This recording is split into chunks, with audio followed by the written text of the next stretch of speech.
Cinema ಹೀರೋಗಳನ್ನ, ಸಿನಿಮಾದ ಜನಪ್ರಿಯ ಪಾತ್ರಗಳನ್ನ, cricket ತಾರೆಯರನ್ನ role model ಆಗಿ ಇಟ್ಕೊಳ್ಳೋದು ಕಾಮನ್. ಆದರೆ ಇವತ್ತಿನ ನಮ್ಮ ಅತಿಥಿಗೆ ಮೈಸೂರು ಮಹಾರಾಜ ನಾಲ್ವಡಿ ಕೃಷ್ಣರಾಜ ಒಡೆಯರ್ ಅವರೇ ರೋಲ್ ಮಾಡೆಲ್. ಅವರಂತೆ ತಾನು ಕೂಡ ಅಭಿವೃದ್ಧಿಯ ಹರಿಕಾರನಾಗಬೇಕು ಅಂತ ಬಿಸ್ನೆಸ್ ಮ್ಯಾನ್ ಆದವರು. ರಾಜಕೀಯಕ್ಕೆ ಎಂಟ್ರಿ ಆಗಿ ಎರಡೆರಡು ಬಾರಿ ಕೈಗಾರಿಕಾ ಸಚಿವರಾದವರು. ಇಡೀ ಏಷ್ಯಾದ ನಂಬರ್ 1 ಸಕ್ಕರೆ ಉದ್ಯಮಿ ಅಂತ ಗುರುತಿಸಿಕೊಂಡಿದ್ದಾರೆ ಇವತ್ತಿನ ನಮ್ಮ ಅತಿಥಿ. ಎಸ್, ನಿಮ್ಮ ಗೆಸ್ ಕರೆಕ್ಟ್ ಆಗಿದೆ. ಇವತ್ತು ನಮ್ಮ ಹೋಮ್ ಮಿನಿಸ್ಟರ್ ಕಾರ್ಯಕ್ರಮದಲ್ಲಿ ನಮ್ಮ ಜೊತೆಗೆ ಜಾಯ್ನ್ ಆಗ್ತಾ ಇದ್ದಾರೆ ಮಾಜಿ ಸಚಿವ, ಅಭಿವೃದ್ಧಿಯ ಹರಿಕಾರ ಅಂತಾನೆ ಕರೆಯಲ್ಪಡುವಂತಹ ಮುರುಗೇಶ್ ನಿರಾಣಿ. ಎಸ್, ಬನ್ನಿ ಮುರುಗೇಶ್ ನಿರಾಣಿ ಹಾಗೂ ಅವರ ಧರ್ಮಪತ್ನಿ ಕಮಲಾ ಮುರುಗೇಶ್ ನಿರಾಣಿ ಅವ್ರನ್ನ ಮಾತಾಡಿಸ್ತಾ ಹೋಗೋಣ. ಅವರ ಬಾಲ್ಯ, ಯೌವನ ಹಾಗೆಯೇ ಅವರ ಸಾಧನೆಗಳನ್ನ ಕೇಳ್ತಾ ಹೋಗೋಣ. ನಮ್ಮ ಜೊತೆಲಿದ್ದಾರೆ ಮುರುಗೇಶ್ ನಿರಾಣಿ ಹಾಗೆ ಕಮಲಾ ಅವರು. ಮೇಡಮ್ ಸರ್, ಇಬ್ರಿಗೂ ಕಾರ್ಯಕ್ರಮಕ್ಕೆ ಆತ್ಮೀಯ ಸ್ವಾಗತ. ಓಕೆ, ಫಸ್ಟ್ ಹೋಮ್ ಮಿನಿಸ್ಟರ್ ಕಾರ್ಯಕ್ರಮ ಆಗಿರೋದ್ರಿಂದ ಹೋಮ್ ಮಿನಿಸ್ಟರ್ನೇ ಮಾತಾಡ್ಸೋಣ. ಬಿಸ್ನೆಸ್ ಮ್ಯಾನ್ ಆಗಿ ಸರ್ ಇಷ್ಟ ಆಗ್ತಾರಾ ನಿಮಗೆ, ರಾಜಕಾರಣಿಯಾಗಿ ಇಷ್ಟ ಆಗ್ತಾರಾ? ಎರಡೂ ಆಗಿ ಇಷ್ಟ ಆಗ್ತಾರೆ.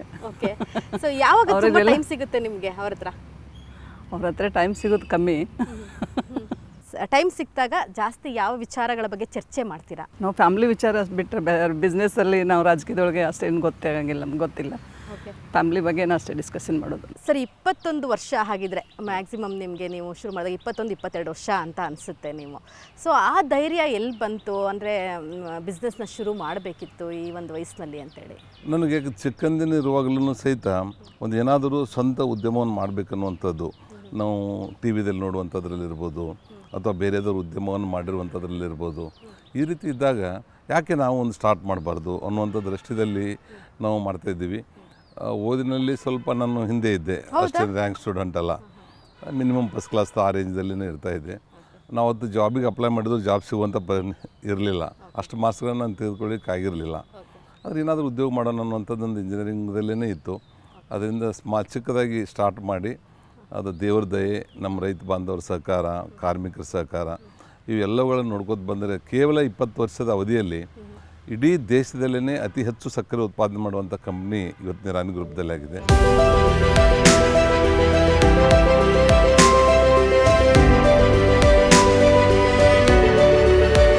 ಸೊ ಇಡೀ ನಿಮ್ಮ ಬಾಲ್ಯವನ್ನು ಎಲ್ಲಿ ಕಳೆದ್ರಿ? ಎಷ್ಟು ಜನ ಅಣ್ಣ ತಮ್ಮಂದಿರು ನೀವು, ಹೇಗೆ ಸರ್? ನಾವು ಕೂಡು ಕುಟುಂಬ, ಅಂದರೆ ಜಾಯಿಂಟ್ ಫ್ಯಾಮಿಲಿ.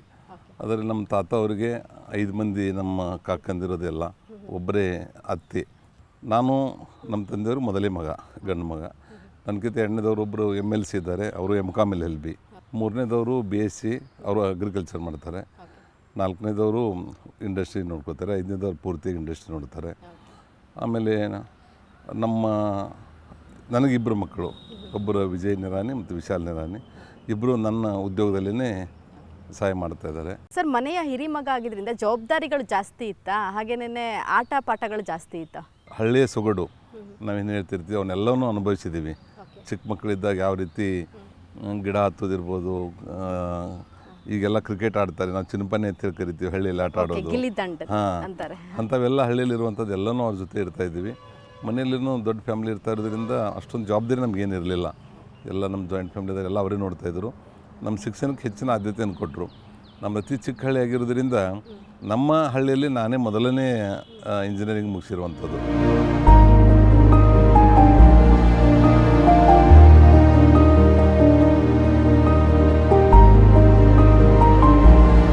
ಮೇಡಮ್ದು ಎಜುಕೇಷನ್ ಬಗ್ಗೆ ತಿಳ್ಕೊಳ್ಳೋಣ. ಮೇಡಮ್, ನೀವು ಎಲ್ಲಿ ಓದಿದ್ದು? ನಿಮಗೆ ಯಾರೆಲ್ಲ ಹೆಲ್ಪ್ ಮಾಡ್ತಾಯಿದ್ರು ಮನೆಯಲ್ಲಿ ಓದೋದಕ್ಕೆ? ನಮ್ಮದು ಅಷ್ಟೇ 7th ತನಕ ಇವ್ರ ಮನೆಯಲ್ಲೇ, ಅಲ್ಲೇ ಹಂಚನಾಳದಲ್ಲಿ ಆಗಿದ್ದು. ಓಕೆ, 8th ಇಲ್ಲೇ ಮುದೋಳಿಗೆ. ನೀವು ಕೂಡ ನಡ್ಕೊಂಡೇ ಬರ್ತಾ ಇದ್ರಿ ಅವಾಗ?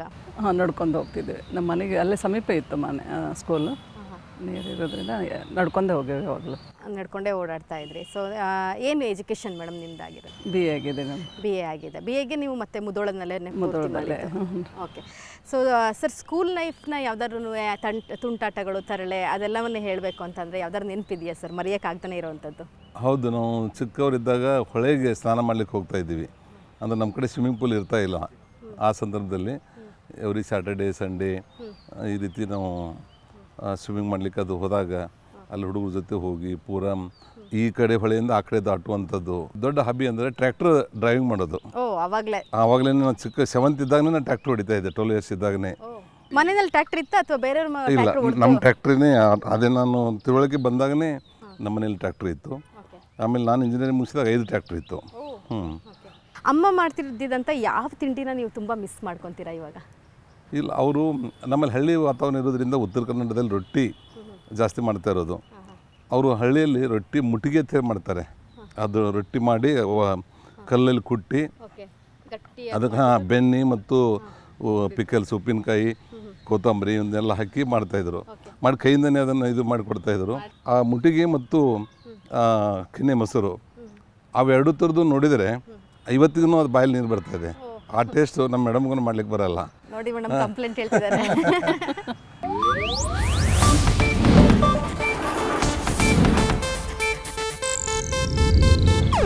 ಇದು ಏಷ್ಯಾನೆಟ್ ನ್ಯೂಸ್ ನೆಟ್ವರ್ಕ್ ಪ್ರಸ್ತುತಿ.